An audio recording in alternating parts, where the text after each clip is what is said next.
Allah Subhanahu wa ta'ala itu menjadikan sunatullah dalam hidup itu adalah ujian.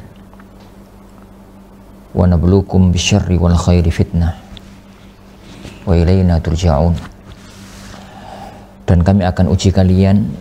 Kadang-kadang ujian itu berupa sesuatu yang kita senangi, kadang-kadang ujian itu berupa sesuatu yang kurang kita senangi. Ada ujian itu berupa kekayaan, berupa kesehatan,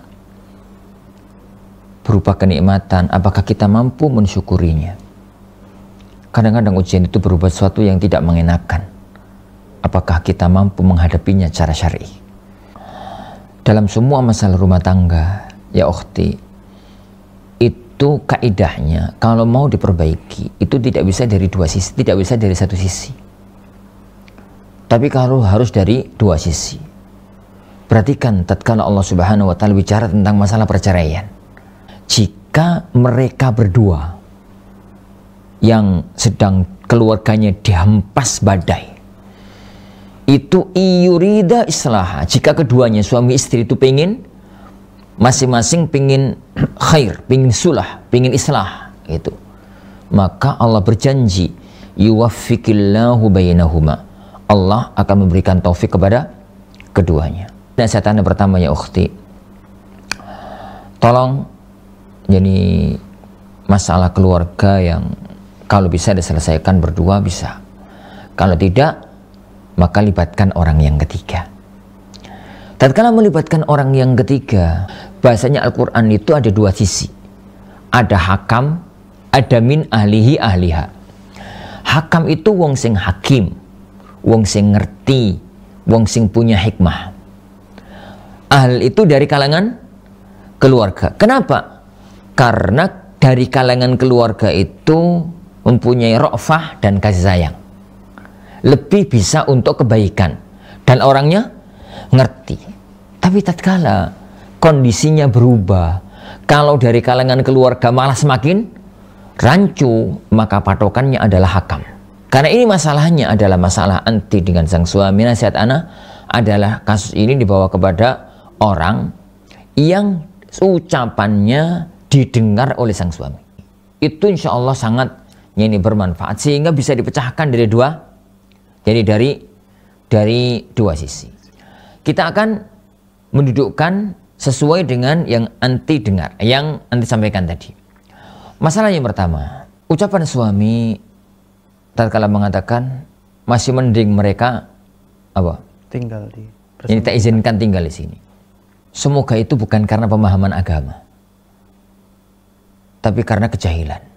Wahai para suami yang mempunyai istri, punya anak kawan, Anda katakan ya akhi, Allah Subhanahu wa ta'ala menyampaikan kepada para suami, wa'ashiruhunna bil ma'ruf, pergaulilah istrimu dengan baik. Antum itu tahu loh, kalau saat mau nikah, istri antum itu punya anak, dan antum ridho seridho-ridhonya, buktinya kan nikah. Nikah ridho kan gak jadi nikah. Dan Allah memerintahkan kita untuk berbuat baik kepada istri. Dan salah satu di antara bentuk kebaikan suami kepada istri adalah kebaikan suami kepada keluarganya istri. Perhatikanlah tatkala Rasulullah SAW itu ngelamar Ummu Salamah radhiyallahu anha. Ummu Salamah itu awalnya nggak mau dilamar oleh beliau Sallallahu Alaihi Wasallam. Alasannya dua, ya Rasulullah, aku itu wanita pencemburu ya Rasulullah.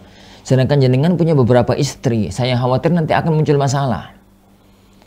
Yang kedua, ya Rasulullah, saya mempunyai anak-anak kecil, khawatirnya nanti aku tidak bisa menjalankan tugas sebagai seorang istri. Apa kata beliau Sallallahu Alaihi Wasallam? Adapun masalah cemburumu yang berlebihan, aku doakan kepada Allah supaya Allah menguranginya.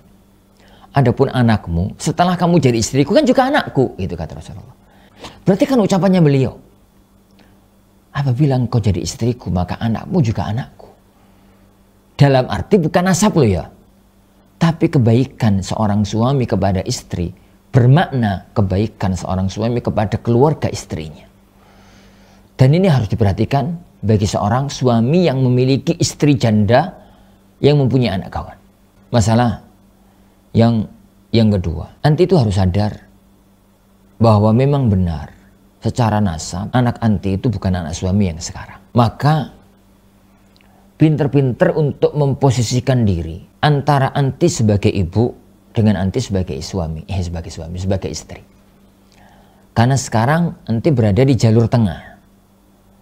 Suami dengan anak gak cocok. Maka harus benar-benar mampu mendudukkan anti sebagai ibu. Dan kewajiban ibu itu untuk ngeramut, untuk melindungi, untuk menyayangi. Dan kewajiban anti sebagai istri adalah juga sebagai seorang istri. Dalam hal-hal yang disampaikan panjang lebar tadi, nasihat anak itu dikomunikasikan yang bagus dengan sang suami. Sampaikan aja apa yang ada dalam hati tentang kondisi itu, tentang hal-hal yang semacam itu, terutama ada pihak yang ketiga yang Anda katakan tadi. Semoga bisa menyelesaikan, karena kalau dari satu sisi itu berat. Adapun kalau pertimbangannya apakah dilanjutkan atau tidak dan yang lainnya, maka semuanya tergantung kepada pandangan kedua sisi. Kedua sisi harus benar-benar dicermati. Nanti kalau sampai menelantarkan anak itu kezaliman, benar-benar kezaliman. Tapi apakah dengan pisah rumah tangga itu akan membawa kebaikan? Itu perlu dipertimbangkan matang sekali. Asalnya itu konsultasi langsung kepada ustadz dekat. Kalau bahasa Anda lebih baik ustadz dekat. Karena ustadz dekat itu bisa sampai pada nangani kasus di lapangan. Wallahu a'lam bishawab. Nah. Al Furqan TV, saluran pendidikan, dakwah dan inspirasi Islami.